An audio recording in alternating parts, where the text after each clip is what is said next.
ये new India है। इस न्यू इंडिया के अंतर्गत हिंदुओं को भड़काया जाता है ताकि वो मुसलमानों को मारें, मुसलमानों को भड़काया जाता है, सिखों को भड़काया जा रहा है बेअदबी के नाम पर।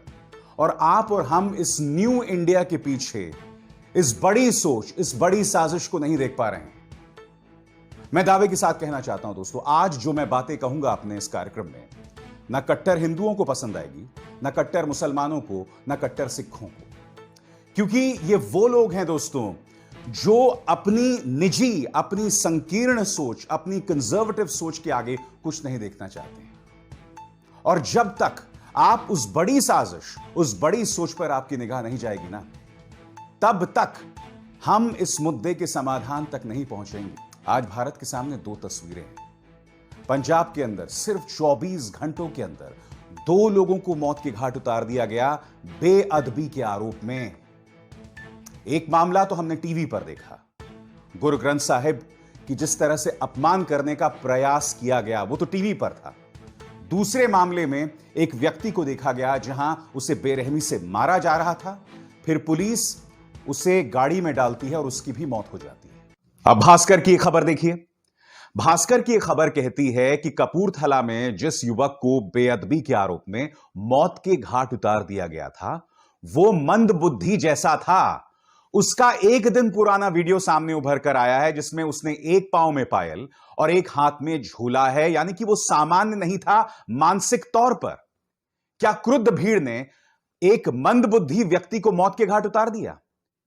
क्या एक मंदबुद्धि व्यक्ति पर यह आरोप लगाया जा सकता है कि उसने गुरु ग्रंथ साहिब की बेअदबी की थी?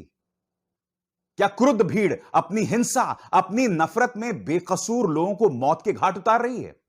बहरहाल पुलिस इस मामले की जांच कर रही है। आज मैं आपसे कुछ सवाल पूछने आया हूं कि आपको यह बात बिल्कुल भी अटपटी नहीं लगती कि 24 घंटों के अंदर 2 बेअदबी की घटनाएं हो जाती हैं? इसके पीछे कौन है?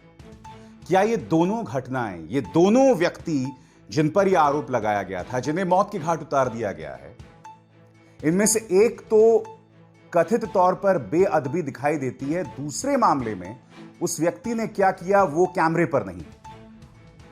वो चोरी करने गया था, बेअदबी कर रहा था, अभी उस चीज को लेकर असमंजस है।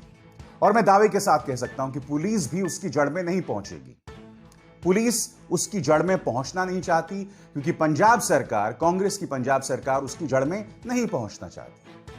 उनका मकसद यह है कि किसी भी कीमत पर नाराज सिखों का वोट जो है वो इनके खिलाफ ना जाए। दैट्स इट, उसके अलावा कुछ नहीं। मगर जो बड़ी साजिश है उसकी तरफ किसी का ध्यान नहीं जा रहा। क्या हमें कुछ सवाल खुद से नहीं पूछना चाहिए?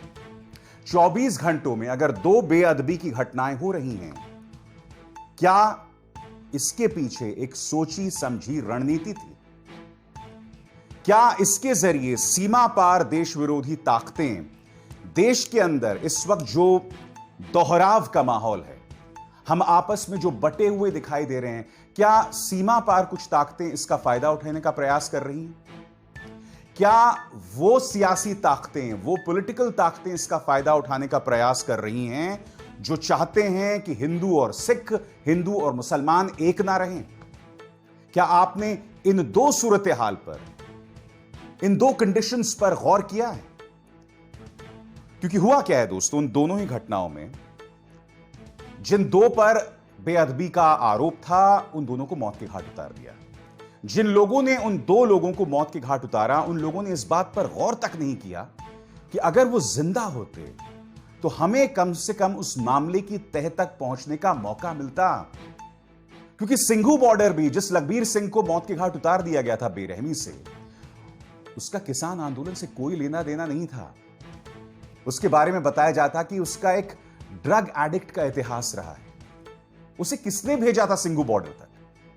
क्यों उसे भड़काया गया था? क्यों उसने ऐसा किया? ये ढेरों सवाल हैं जिसका जवाब हमें आज तक नहीं मिला है। क्यों? क्योंकि जिस व्यक्ति ने कथित तौर पर बेअदबी की, उसे तो आपने मौत के घाट उतार दिया और किसी की दिलचस्पी नहीं है इस मामले की तह तक पहुंचने के लिए। आज मेरे सवाल आपको बुरे इसलिए लग रहे हैं क्योंकि कुछ लोग चाहते हैं, नहीं साहब, जिसने गुरु ग्रंथ साहब का अपमान किया उसे तो मौत की घाटी उतारा जाएगा। उसकी चर्चा हम बाद में करेंगे। मगर अगर हम उन सवालों का जवाब नहीं ढूंढेंगे जो मैंने अभी अभी अपने इस कार्यक्रम में उठाए हैं, तो यकीन मानिए दोस्तों, ये तमाम चीजें दोहराई जाती रहेंगी और फिर क्या होगा, एक एक एक एक करके ये मामला इतना बड़ा हो जाएगा कि मुझे डर है कि हम 80 की दशक की तरफ न बढ़ें, जब देश बुरी तरह से बटा हुआ था, जब देश में हिंदू बनाम सिख, हिंदू बनाम मुस्लिम जैसी तमाम समस्याएं देश को जकड़े हुए थीं। ये न्यू इंडिया है। ये 2021 में भारत की सूरत हाल हैं। मैं अब भी आपसे पूरे संयम से, पूरी जिम्मेदारी से आप सबको चेतावनी दे रहा हूं, न सिर्फ पत्रकार के तौर पर बल्कि एक भारतीय के तौर पर। समझिए, हमें इस मामले की जड़ तक पहुंचने की जरूरत है। अपना आपा खोके किसी को अगर हमने मौत के घाट उतार दिया तो हमने उस मामले को दफन कर दिया। पंजाब पुलिस ने क्या किया है? जिस व्यक्ति को मारा गया है उसके खिलाफ एफआईआर दर्ज कर दी है और मुख्यमंत्री चन्नी जो हैं वो गोल्डन टेंपल गए, मामले की जांच की। अरविंद केजरीवाल का भी इस मुद्दे पर जो बयान सामने आया है, सबके बयानों को अगर आप गौर से देखें तो ये तमाम बयानात जो हैं वो राजनीति में जो हैं वो सने हुए हैं। कोई भी इस मामले की समझदारी से चर्चा नहीं करना चाहता, इस मामले की जांच नहीं करना चाहता। पुलिस ने भी इस खबर के मुताबिक पहले इसको मर्डर का केस दर्ज किया था और फिर उससे मुकर गए। अरे कम से कम एक वीडियो में तो साफ तौर पर दिखाई दे रहा है कि उसे बेरहमी से मारा जा रहा है, वो मर्डर है। फिर पुलिस ने वो मामले को मर्डर से हटाकर कुछ और क्यों कर दिया? फिर पुलिस क्यों मुकर गई?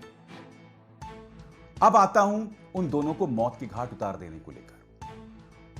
मैं दावे के साथ कह सकता हूं कि मेरे कमेंट सेक्शन में, चाहे यूट्यूब हो, फेसबुक हो, आप लोगों में से कई लोग कहेंगे कि भाई गुरु ग्रंथ साहब की तौहीन, बेअदबी एक अरसे से होती आ रही है, सरकारों ने कुछ नहीं किया है, हमारे पास इसके अलावा कोई मौका नहीं रह जाता। मैं आपसे एक बात कहना चाहता हूं, ये भारत है। इस भारत को कुछ पॉलिटिकल ताकतें जितना भी तबाह करने की कोशिश करें, यह भारत एक लोकतंत्र है। यह भारत पाकिस्तान नहीं है, यह भारत अफगानिस्तान नहीं है, यह भारत मध्य पूर्व का कोई देश नहीं है जहां ईश निंदा या धर्म का अपमान करने पर आप किसी को मौत के घाट उतार दें।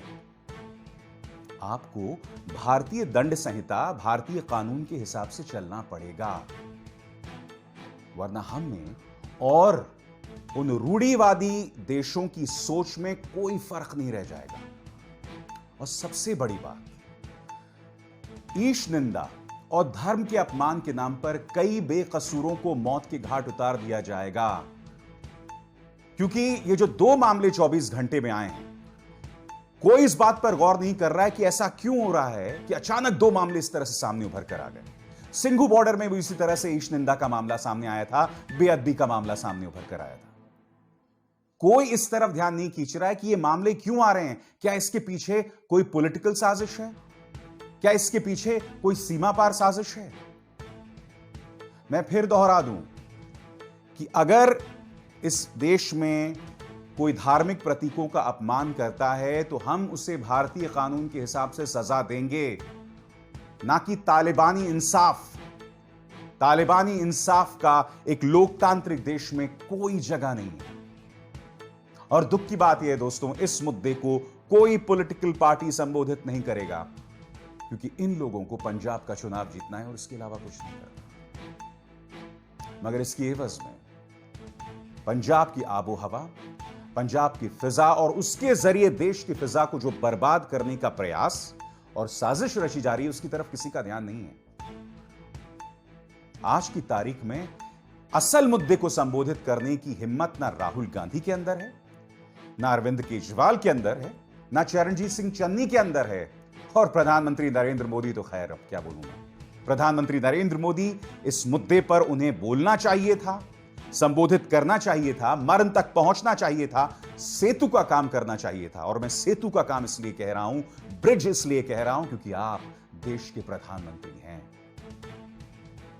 किसानों की हत्या होती है, खामोश रहते हैं।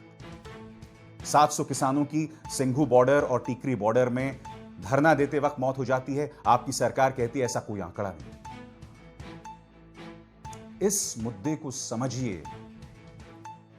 अगर मैं देश विरोधी थ्योरी पर बात करूं तो मैं आपको बतलाना चाहता हूं क्या हो रहा है। पिछले 1 साल से जब किसान सिंघू बॉर्डर पहुंच रहा था, तब उसे खालिस्तानी बता बताकर उसे बदनाम किया गया। देश विरोधी ताकतें समझ गईं कि यह वो मौका है जब इस देश में अस्थिरता पैदा की जा सकती है, फिर बेअदबी की घटनाएं होती हैं। मैं आपसे पूछना चाहता हूं, क्या इसके पीछे सीमा पार कोई साजिश तो नहीं है? या 7 समंदर पार कोई साजिश तो नहीं है? दूसरा, इस देश के अंदर एक पॉलिटिकल सोच बन चुकी है कि हिंदुओं को भड़काओ, हिंदुओं को डराओ, मुसलमानों को डराओ और उसके जरिए राजनीतिक रोटियां अपनी सेको। यह बतलाओ कि साहब यह पॉलिटिकल पार्टी चलेगी तो मुगलों का राज आ जाएगा। और एक पॉलिटिकल पार्टी की सफलता उसी बात पर निर्भर करती है। इन दोनों थ्योरीज पर गौर कीजिएगा। आज मैं बात कर रहा हूं न्यू इंडिया की। दोस्तों, यह तस्वीर देखिए, यह तस्वीर है राजू खान की। राजू खान अपने 2 दोस्तों आकाश और कलुआ के साथ जाता है और फिर एक वीडियो सामने उभर कर आता है जिसमें राजू खान को बेरहमी से मारा जा रहा होता है और मार मार के उसे कहा जा रहा होता है कि हम हिंदू हैं, तू मुसलमान है। जो चीजें कही गई वो मैं दोहरा नहीं सकता हूं दोस्तों। राजू खान को मौत के घाट उतार दिया जाता है। कलुआ और आकाश उसके बचपन के दोस्त थे। इस न्यू इंडिया में इस कदर जहर भर दिया गया है मुसलमानों के खिलाफ कि दोस्तियां जो हैं वो दरकने लगी हैं, दोस्तियां टूटने लगी हैं और दोस्तियों में खून का रंग साफ तौर पर दिखाई दे रहा है, खून बहाया जा रहा है। आज मैं आपसे पूछना चाहता हूं, इसका जिम्मेदार कौन है? आप आसपास नजर दौड़ाइए दोस्तों, हर तरफ चीजें बटी हुई नजर आती हैं। परिवारों के अंदर राजनीतिक तौर पर हम बटे हुए हैं। बाप जिस पॉलिटिकल पार्टी का समर्थन करता है, बेटा उसका नहीं करता है, उनके बीच टकराव है। फैमिली व्हाट्सएप ग्रुप्स के अंदर जो है दूरियां बन रही हैं, दोस्तों के बीच दूरियां बन रही हैं क्योंकि उनकी राजनीतिक सोच इत्तेफाक नहीं रखती। 2014 से पहले तो ऐसा नहीं होता था ना। 2014 से पहले अगर हम पॉलिटिकली एक दूसरे से सहमत नहीं थे तो हमें चर्चा होती थी, वाद विवाद होता था, दुश्मनियां नहीं हो जाती थी। अब दोस्तियां टूट रही हैं और खूनी ढंग से टूट रही हैं क्योंकि समाज की नसों में जहर भरा जा रहा है। इसके पीछे एक पॉलिटिकल सोच है, वो तो मुझे दिख रहा है, मगर मुख्यधारा का मीडिया इसमें एक बहुत बड़ा किरदार निभा रहा है। देश के धन्ना सेठ जो ये न्यूज चैनल्स चलाते हैं, आज मैं समझना चाहता हूं उनसे कि अगर आप समाज के अंदर दोहराव फैला फैला के, समाज की नसों में जहर भर भर के इस चीज को आगे बढ़ाते रहेंगे तो आपका अपना धंधा कैसे चलेगा बताइए ना, क्योंकि आपके दिमाग में तो सिर्फ बिजनेस है।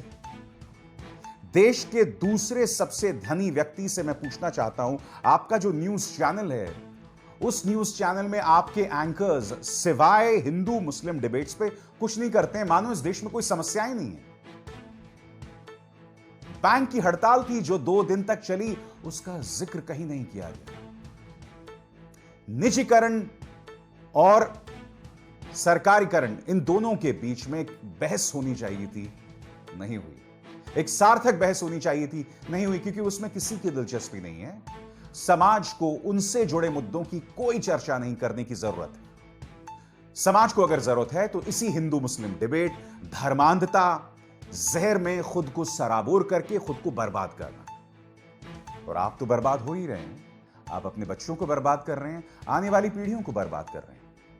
क्योंकि आने वाली पीढ़ियां जब देखेंगी कि उसके पास नौकरियां नहीं है, जब वो ये देखेंगी कि विदेशी कंपनी आके भारत में इन्वेस्ट नहीं करना चाहती, जब वो भारतीय पासपोर्ट लेकर विदेशी जमीन पर जाएगा और विदेशी जमीन पर उसका मजाक उड़ाया जाएगा यह कहकर कि you are a nation of lynchers, तुम उस देश के वासी हो जहां बात बात पर लोगों को मौत की घाट उतार दिया जाता है, जब इस तरह से भारतीय पासपोर्ट का मजाक उड़ाया जाएगा, तब आप क्या करेंगे बताइए? मैंने अपनी आंखों से देखा है दोस्तों। मैं आपको एक बात बतलाना चाहता हूं। हम 6 भारतीय पत्रकार और 6 पाकिस्तानी पत्रकार अमेरिका गए थे, अमेरिकी दूतावास के निमंत्रण पे। दोस्तों, हम लोग जहां पर भी जाते थे, जिस भी एयरपोर्ट पर जाते थे, मैं आपको बतलाना चाहता हूं कि उन 6 पाकिस्तानी पत्रकारों को रोक दिया जाता था। क्यों? क्योंकि उनके पाकिस्तानी पासपोर्ट्स थे।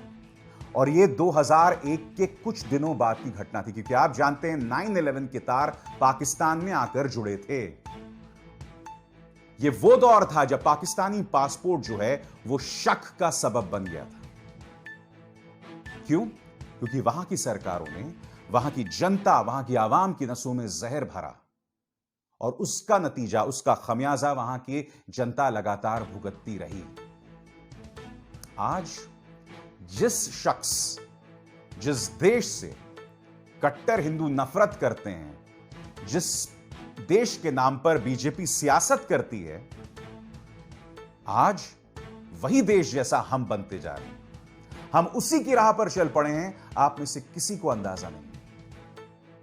कितने शर्म की बात है दोस्तों। हम ये मुद्दे उठाते रहेंगे क्योंकि इसका ताल्लुक आपसे, हमसे, हमारे परिवारों से, हमारे आने वाली पीढ़ियों से। अगर हम इस मुद्दे को संजीदगी से संबोधित नहीं करेंगे तो हमारे हाथ में सिवाय बर्बादी की कुछ नहीं है। और जाते जाते एक बार फिर कहूंगा, फिर से गौर कीजिए, ये बेअदबी की घटनाएं क्या हो रही हैं? क्या इसके पीछे कोई पॉलिटिकल साजिश है?